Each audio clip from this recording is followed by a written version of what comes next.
Hi, John J. Dick here. First line of defense, protecting the Earth from the cow invasion, one delicious steak at a time. First, we'd like to apologize for being silent for a little while. E3 is upon us and the SCUM team have been working hard. Alright, I'm gonna be honest with you guys. It's the cleaning lady. She blew the main fuse and the fuse box is high up on the wall, out of reach. Occasionally we have a power surge, like that one. So it's true. But let's get back to the game to cover one main topic, and that's the character creation process. To fully understand how human body simulation works in SCUM, we're going to go through the character creation process first. By now we've established that all characters in SCUM will be unique and that their skills and attributes will dynamically change in the game. There are four main attributes that define the character's physical and intellectual capabilities: strength, constitution, dexterity, and intelligence. They range from 1 to 5 and the average value is 3. For example, an intelligence of 3 represents an IQ between 90 to 110, which is considered to be an average IQ, while an intelligence of 5 would be something closer to a genius, like me. Players can always choose to increase attributes during the character customization process. Your favorite attribute will be boosted, but at the expense of taking points from your other attributes. It'll take a lot longer for you to build up low attributes than if they started from average. This is what we call a character specialization. Besides the most obvious things like entering a name, the first thing that influences metabolism is age. By selecting different age groups, you'll apply certain bonuses or penalties to your character's attributes. For example, younger people are more agile and have better dexterity, while older people have bonuses on intelligence. Now let's explain what specific attributes mean. Strength is linked with muscle power and muscle mass in general. It defines capabilities that perform actions that require strength, like carrying heavy objects, recoil control, or opening a jar of pickles. A greater strength usually means that your character will look better on the beach too, but be careful because bigger muscles also burn calories faster. Here you can see the most obvious difference between low and high strength. The prisoner on the left has a strength of 1 and is overburdened with 33 kilos of gear, even standing still and idle, while the guy on the right has a strength of 5 and can handle the same amount of weight much better. Once they start running, which is a very demanding action, the weaker guy on the left will run out of stamina much faster and will be forced to stop and rest. Here is how strength attribute can influence stamina directly, despite that stamina is actually defined with the character's constitution level and not strength itself. The second example shows how well a character can control the recoil of the rifle, depending on his strength.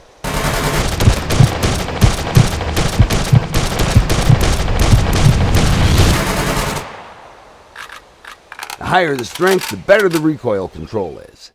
Finally, here you can see the most obvious usage of strength, and that's in hand-to-hand combat. Although skill and speed are important, you shouldn't underestimate the size of your opponent. They might be slow, but they'll be able to knock you out easily and crush your nose like a grape.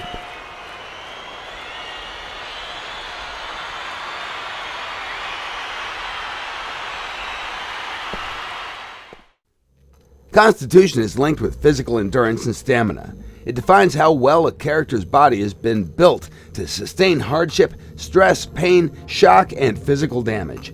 A strong constitution helps in all physical tasks. It'll restore your energy faster and give you more health points. It also defines the quality of your metabolism, or how well your body uses nutrients from food. Regarding the physical appearance, constitution regulates the body fat percentage of your character. Lower constitution will make you look chubby, and higher constitution values, they'll reduce the amount of fat in your overall body mass of your character. While strength is linked with muscle type that covers rapid and fast actions, the constitution covers muscle fibers that are built for endurance. With more emphasis on the strength, you'll get a sprinter, and with better constitution, you'll get a marathon runner. In the following example, you can see how constitution affects players' ability to endure physical damage. The character on the right has a higher constitution attribute than the guy on the left. All other attributes are the same. A higher constitution means more health points. Here you can see how constitution impacts endurance and overall performance of your character. The guy in the white t-shirt has a constitution of 5 and the guy in the distance has a constitution of 1. Other attributes are the same. The convict with the lower constitution has less stamina to start with. Running down the slope will reduce the stamina consumption speed slightly, but it'll nevertheless get tired very quickly. The body that's out of shape usually is not capable of dealing and considers heavy physical activity a stress. Because of that, it can sometimes fall into shock, resulting in severe muscle pain, dizziness, nausea, and vomiting. Good news is that if you keep exercising, your body will adapt and your constitution will improve. Dexterity is also linked with muscles, but in a way that controls how fast a character will move and perform everyday actions. It also influences reaction time and balance, keeping you safe from falling when you're getting back home drunk. Higher dexterity will reduce the total weight of the character, both fat and muscle mass. Here you can see how dexterity can influence the speed of performing daily activities of an average American, like reloading a handgun.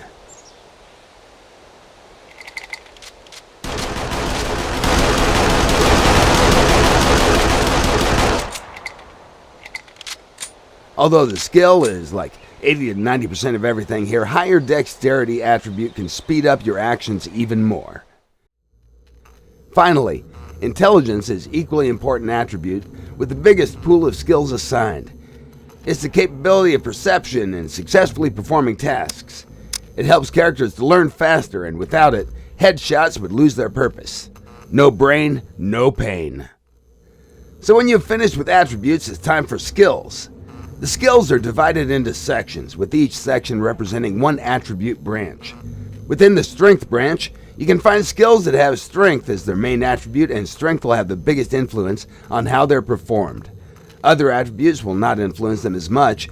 In case of the rifle skill, higher skill levels will give a better weapon control, more precise shooting, and less chance for weapon malfunction. However, the awareness skill from the intelligence branch will help you to spot targets further. The Constitution attribute will influence your aim through stamina consumption, making you less capable of hitting the target when you're exhausted. While the Dexterity attribute will impact the reload speed, drawing and holstering weapons, as well as the speed of changing stances. As for the skill levels, there are a total of 5 of them, from no skill, basic, medium, advanced to advanced plus. No skill means that you have no prior experience with something, but that doesn't deny you from trying it. It just means you're gonna suck at it. You're gonna be limited with what you can do until you reach a higher skill level. To upgrade the skill in the game, you'll have to perform it. Here you can see how the character's running skill will be upgraded simply by running. For each action you do, you'll gain some experience points. Even advanced skills can be upgraded. The final level is Advanced Plus and can be achieved only in the game. Right now, the amount of skill points equals attribute value multiplied by 2. Strength of 5 gives you 10 points to be distributed on the strength-based skills. To reach the basic skill level, you have to assign 1 point. Medium cost is 2 points, and the advanced skill level costs 3 points. So if you want to have advanced skill rifles, you're going to have to dedicate 6 points from the pool. Here you can quickly see the difference between basic and advanced cooking skills.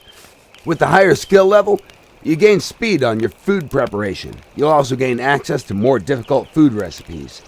The cooking altogether is a very important skill. Properly cooked meals will provide you with additional performance bonuses that take effect as long as they're being digested by your character. Cooking also helps you to store food and use ingredients more efficiently, which means that you professional cooks can prepare nutritious meals with less ingredients. In the following example, you'll be able to see how different skills and attribute levels, along with the quality of tools, can influence the results of doing something basic, like bush cutting. Now the characters have different dexterity and different skill levels, but they all use the same level 4 cutting tool. The character with the best combination of all these 3 elements will cut the bush first.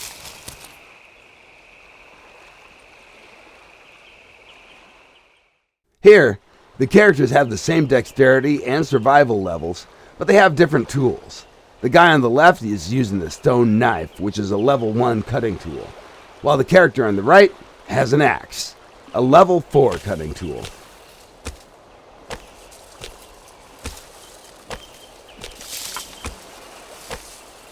The character with the better tool will finish cutting faster. He'll also get more resources from the same thing.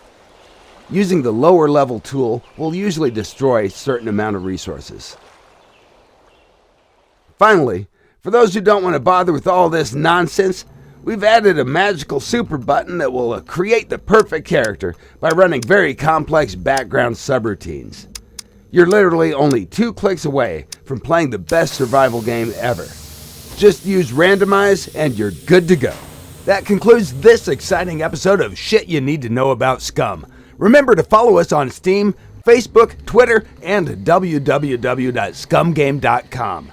Wrapping things up, here is Deliverance Day, performed by a Double D and the Pretty Mouth Boys. Dick signing out.